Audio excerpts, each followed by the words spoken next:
नमस्कार साथियों, स्वागत है आपका अपने YouTube channel tech non tech classes में। और आज के इस वीडियो में इलेक्ट्रिशियन थ्योरी के महत्वपूर्ण प्रश्नों पर बात करेंगे जो प्रश्न बार बार परीक्षा में आए हुए हैं और जिनका भाषा और ऑप्शन है वो बदल दिए जाते हैं।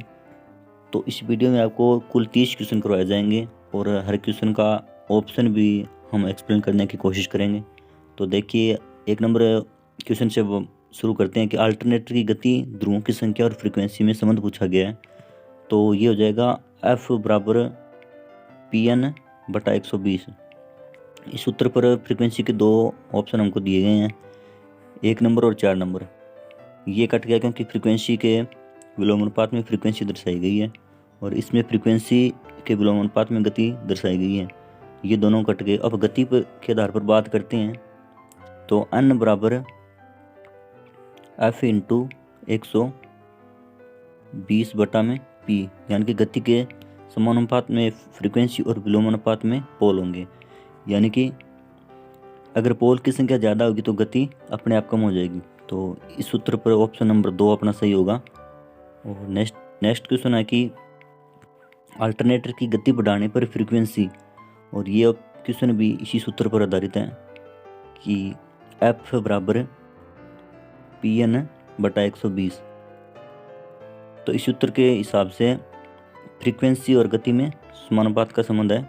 तो देख लीजिए कि अल्टरनेटर की गति बढ़ाने पर गति घटती नहीं बढ़ती है, तो इसका ऑप्शन हो जाएगा 2 नंबर सही।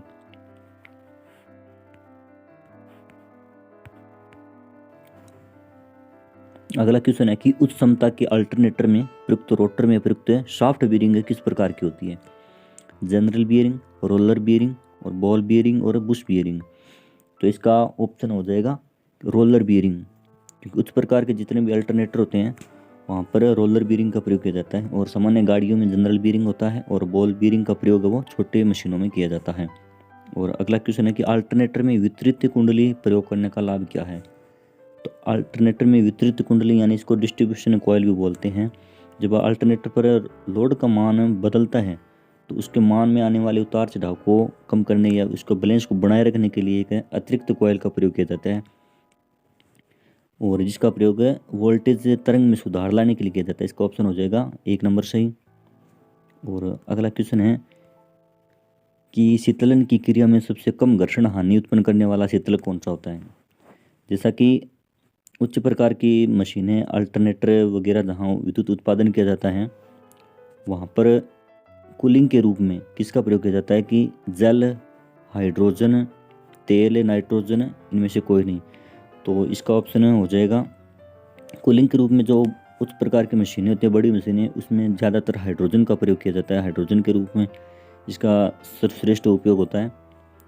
और अगला क्वेश्चन है कि अल्टरनेटर के रोटर में होती है 4 स्लिप रिंग, 3, 2 और कोई स्लिप रिंग नहीं। तो घूमने वाले भाग के आधार पर यहाँ पर पूछा गया है कि अल्टरनेटर का रोटर, यहाँ ज़्यादातर अल्टरनेटर में फील्ड को घुमाया जाता है क्योंकि फील्ड घुमाने पर 2 स्लिप रिंग के द्वारा ही EMF प्राप्त कर लिया जाता है, एक्स्ट्रा कोई स्लिप रिंग का प्रयोग नहीं किया जाता। तो अल्टरनेटर में रोटर है वो स्थायी भाग होता है, तो इसका ऑप्शन हो जाएगा कि कोई स्लिप रिंग नहीं होती वहाँ पर क्योंकि फील्ड घुमाई जाती है। और अगर यहाँ पर होता है कि अल्टरनेटर की फील्ड में कितनी होती है तो 2 प्रकार की स्लिप रिंग होती है। हालांकि रोटर है वो एक स्थायी भाग होता है, तो रोटर कोई भी स्लिप रिंग इसमें प्रयोग नहीं की जाती। और बात करते हैं अगले क्वेश्चन की कि उत्पन्न विद्युत वाहक बल की फ्रीक्वेंसी किस पर निर्भर करती है? तो ये भी उसी सूत्र से ज्ञात होगा कि F बराबर PN/120। फ्रीक्वेंसी देख लीजिए किस किस समानुपात में है। फ्रीक्वेंसी यहाँ पर अल्टरनेटर की गति यानी N के समानुपात में भी है और अल्टरनेटर में पोल यानी पोलों के बीच समानुपात में है। तो इसका ऑप्शन हो जाएगा A और B दोनों।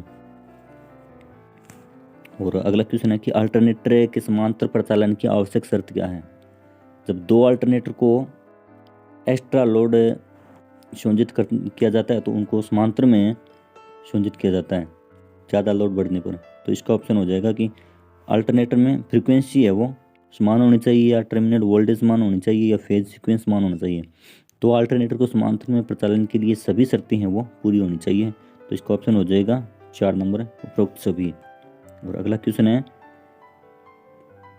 किसी कॉइल में उसके समीप रखी किसी अन्य कुंडली में धारा परिवर्तन के कारण प्रेरित ईएमएफ किस प्रकार का होता है? म्यूचुअली होता है, स्व प्रेरित होता है, उसमें रूप से होता है, ब और स दोनों या इनमें से कोई नहीं। सब किसी कॉइल में धारावाहिक कॉइल होती है, उसके पास में कोई दूसरी कुंडली होती है, उसमें अगर कोई प्रेरित ईएमएफ होता है तो वह उसका म्यूचुअली प्रेरित या स्व प्रेरित कौन सा होगा? इसमें स्व प्रेरित होगा भी, क्योंकि दूसरी कुंडली में धारा प्रवाहित होने के कारण उस कुंडली में अपने आप एक ईएमएफ जनरेट होता है, जो कि एक स्व प्रेरित प्रकार का होता है। और डिस्ट्रीब्यूशन ट्रांसफार्मर की केवीए क्षमता किस में होती है? और एक क्वेश्चन इसमें यह है कि ट्रांसफार्मर की क्षमता किस में होती है, तो उसका आंसर हो जाएगा केवीए में मापी जाती है। तो यहाँ पर किस प्रकार के ट्रांसफार्मर की बात की गई है कि डिस्ट्रीब्यूशन ट्रांसफार्मर विद्युत उत्पादन और प्रसारण हर जगह अलग अलग प्रकार के होते हैं, उनकी केवी क्षमता अलग अलग होती है। तो यहाँ पर डिस्ट्रीब्यूशन ट्रांसफार्मर की केवी क्षमता पूछी गई है, तो इसका ऑप्शन हो जाएगा 5 से 2000 केवी तक है इसकी केवी क्षमता होती है। अगला क्वेश्चन हो जाएगा कि ट्रांसफार्मर ऑयल का गुण होता है, ट्रांसफार्मर में जो ऑयल भरा जाता है वो किस प्रकार का होता है? उसका गुण है कि अच्छा चालक होता है, अच्छा कुचालक होता है, विशिष्ट ऊष्मा उच्च होती है और विशिष्ट ऊष्मा निम्न होती है, और ब और सोना दोनों। लेकिन ट्रांसफार्मर ऑयल एक प्रकार का चालक तो नहीं होता, ये ऑप्शन गलत हो जाएगा यहाँ पर। अच्छा कुचालक होता है और विशिष्ट ऊष्मा उसकी उच्च होती है और विशिष्ट ऊष्मा निम्न होती है। विशिष्ट ऊष्मा है उसकी उच्च होनी चाहिए और वो एक प्रकार का कुचालक भी होता है, और विशिष्ट ऊष्मा भी उसकी उच्च होनी चाहिए, निम्न नहीं होनी चाहिए, क्योंकि ऊष्मा को वो अवशोषित करने वाला होना चाहिए ताकि ट्रांसफार्मर को ठंडा किया जा सके। तो इसका ऑप्शन हो जाएगा ब और स दोनों। अगला क्वेश्चन है कि सिंगल फेज मोटरों के उसमित होने का कारण क्या है? जब सिंगल फेज मोटरें हैं वो अधिक गर्म क्यों हो जाती है? तो एक नंबर ऑप्शन है कि अति भार यानी ओवरलोड, और कुंडलन दोष यानी कॉइल का दोष, वाइंडिंग होती है उसका, और बीरिंग में घर्षण, या उपरोक्त में से कोई भी या सभी। तो इसका आंसर हो जाएगा उपरोक्त में से कोई भी या सभी, क्योंकि ये सभी कारण हैं जो एक सिंगल फेज मोटर को गर्म कर सकते हैं। और अगला क्वेश्चन है कि रिपल्सन मोटरों के दोष जिसके कारण वे सामान्य रूप से अधिकतम प्रयोग नहीं की जाती। ऐसा कौन सा दोष है जो रिपल्सन मोटर के प्रयोग को कम बनाता है, कम करता है? भार के साथ परिवर्तित गति, निम्न पावर फैक्टर, बुशों पर चिंगारी, या उपरोक्त सभी और केवल से। तो रिपल्सन मोटर का प्रयोग है वो इन सभी कारणों के कारण कम किया जाता है, क्योंकि लोड के साथ उनकी गति है वो बदल सकती है, और इसका पावर फैक्टर भी निम्न होता है, और बुशों पर चिंगारी अधिक पैदा होती है जिसके कारण बुश गर्म हो जाते हैं और ख़राब हो जाते हैं। तो इसके ऑप्शन हो जाएगा सभी। और अगला क्वेश्चन है कि शेडेड पोल मोटर की दक्षता कितनी होती है? शेडेड पोल मोटर छोटी मोटर होती है जो कि घड़ी मशीनों या खिलौनों में प्रयोग की जाती है। इसकी क्षमता होती है 5 से 35% तक। और ये क्वेश्चन बहुत बार परीक्षा में पूछा गया है, और इसकी क्षमता के बारे में ज़्यादातर क्वेश्चन पूछा जाता है जो आपके सामने है। और सिलाई मशीन में प्रयुक्त मोटर की क्षमता लगभग कितनी होती है? सिलाई मशीन में प्रयुक्त मोटर भी छोटी मोटर होती है, उसकी क्षमता भी 100 वाट से 150 वाट तक होती है। ये तो बहुत छोटी मोटरें होगी, हालांकि इतनी भी छोटी नहीं होते और इतनी भी बड़ी नहीं होता है। तो ऑप्शन इसका सही हो जाएगा एक नंबर, 100 वाट से 150 वाट तक। और अगला क्वेश्चन है कि ट्रांसफार्मर की वाइंडिंग का नाम जिसे सप्लाई से जोड़ा जाता है। इसमें पूछा गया है कि ट्रांसफार्मर की कौन सी वाइंडिंग को सप्लाई से जोड़ा जाता है। जब हम ट्रांसफार्मर को सप्लाई देते हैं तो कौन सी वाइंडिंग से जोड़ कर देते हैं? प्राइमरी, सेकेंडरी, दोनों, या टर्शियरी, इनमें से कोई नहीं।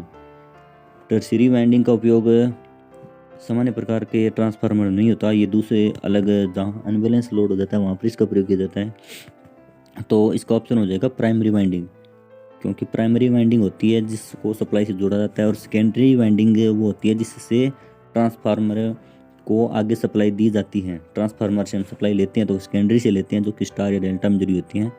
और डिस्ट्रीब्यूशन ट्रांसफार्मर होती है, उनकी जो सेकेंडरी है वो लगभग स्टार में होती है। तो यहाँ पर जिसे हम सप्लाई से जोड़ते हैं वो होती है प्राइमरी वाइंडिंग। इसका ऑप्शन हो जाएगा एक नंबर सही। और अगला क्वेश्चन है कि प्रेरण मोटर की स्लिप रिंग में प्रयुक्त धातु कौन सी होती है? इंडक्शन मोटर की स्लिप रिंग होती है उसमें किस प्रकार के धातु का प्रयोग किया जाता है? एल्यूमिनियम, फॉस्फर, ब्रोंज, ताम्र, लोहा। तो इसका ऑप्शन हो जाएगा फॉस्फर ब्रोंज, क्योंकि एल्यूमिनियम नहीं होता, ताम्र या लोहा ये अलग प्रकार के धातु हैं, तो फॉस्फर ब्रोंज का प्रयोग किया जाता है। अगला क्वेश्चन है कि प्रेरण मोटर में बीयरिंग किस प्रकार की होती है? इंडक्शन मोटर में जो बीयरिंग होती है वो किस प्रकार की होती है? Bush bearing, plumber block, ball bearing या थ्रस्ट बीयरिंग, इनमें से कोई नहीं। तो इंडक्शन मोटर में अधिकतर जो बीयरिंग प्रयोग की जाती है वो होती है बॉल बीयरिंग प्रकार की। और अगला क्वेश्चन है बॉल बीयरिंग के बारे में है कि बॉल बीयरिंग में प्रयुक्त धातु कौन सी होती है? किस धातु के बॉल बीयरिंग बनाए जाते हैं?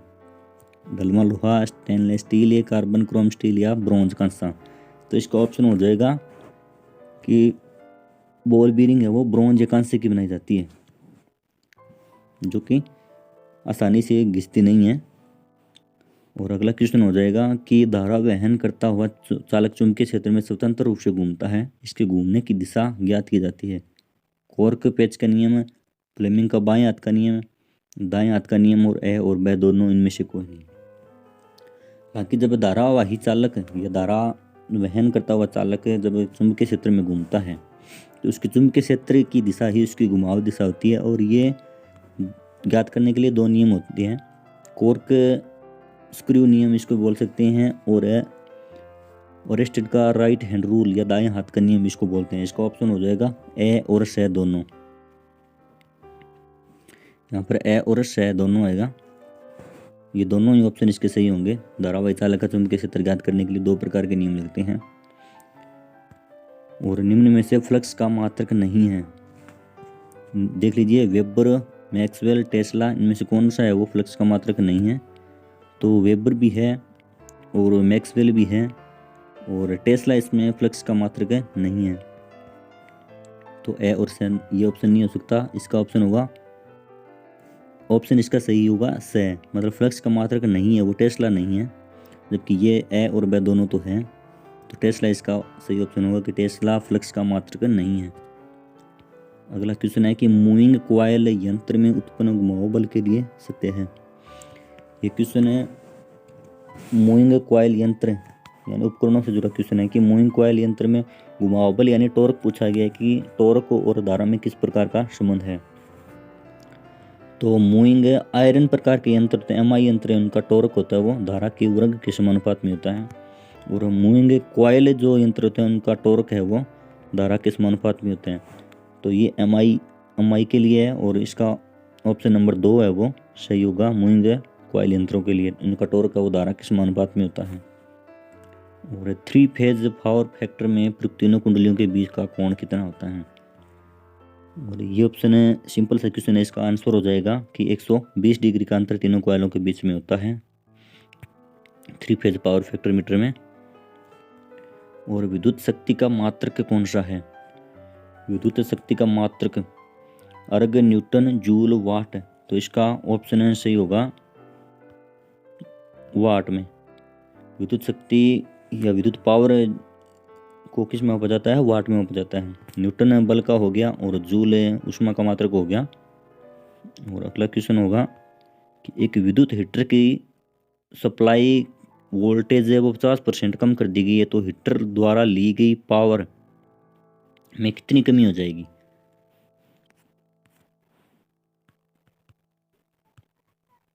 सॉरी, एक विद्युत हीटर को जब, सिंपल सा इसका फॉर्मूला है कि जब किसी उपकरण की सप्लाई वोल्टेज आधी कर दी जाती है तो उसकी खपत है वो 1/4 यानी उसका चौथाई रह जाती है।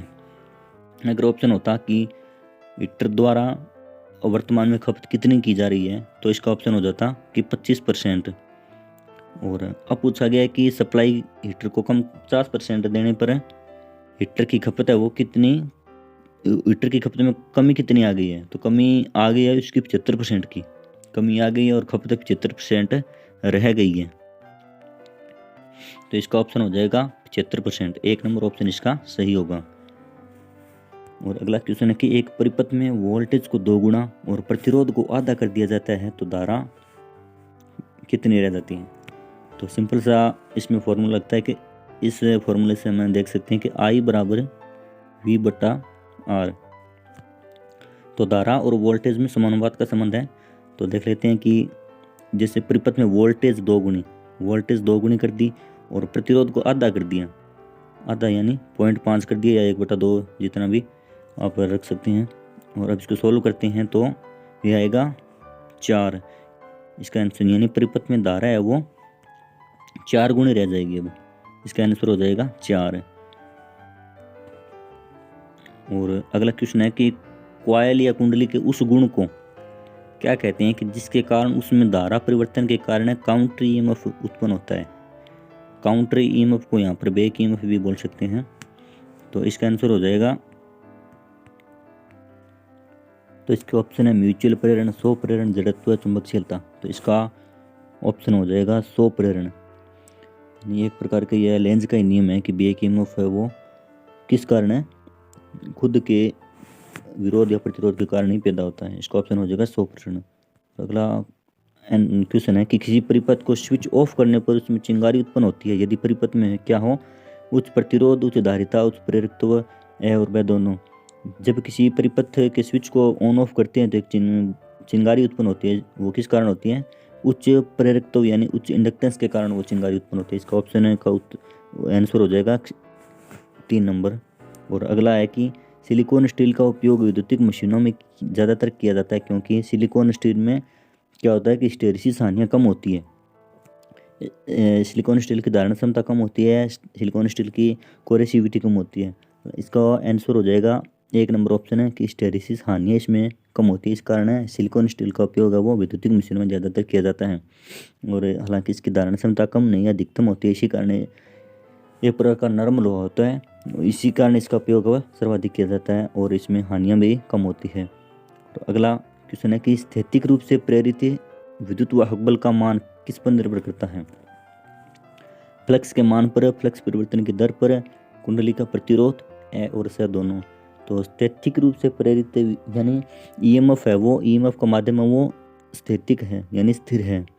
तो गतिशील भाग है वो जितना ज़्यादा फ्लक्स काटेगा उतना ज़्यादा ईएमएफ पैदा होगा। जब किसी चालक को, धारावाही चालक को चुंबकीय क्षेत्र में रखा जाता है तो उसमें ईएमएफ पैदा होता है और दोनों में से एक को स्थिर रखा जाता है और एक को गतिशील करवाया जाता है। जो जितना भाग जितना तेज़ी से गतिशील होगा उतना ज़्यादा फ्लक्स काटेगा तो ईएमएफ का मान है वो उतना ही अधिक पैदा होगा। तो इसका ऑप्शन हो जाएगा फ्लक्स परिवर्तन की दर, यानी कि जितना फ्लक्स है वो काटेगा और ईएमएफ का मान है वो उतना ही बढ़ेगा। तो इस पर निर्भर करता है कि कितना वो काट रहा है, कितने कम समय में। जितने कम समय में ज़्यादा ईएमएफ काटेगा उतना ही ईएमएफ फ्लक्स काटेगा तो इतना ही अधिक ईएमएफ पैदा होगा। इसका ऑप्शन का आंसर हो जाएगा 2 नंबर ऑप्शन। तो थैंक यू दोस्तों, इतने ही क्वेश्चन थे और उम्मीद है कि क्वेश्चन सही होंगे। और किसी प्रकार की गलती हो तो कमेंट में बताना, उसमें इम्प्रूवमेंट किया जाएगा, सुधार किया जाएगा दोस्तों। और वीडियो अगर आपको अच्छी लगी हो तो प्लीज़ इसे सब्सक्राइब जरूर करना। Thank you.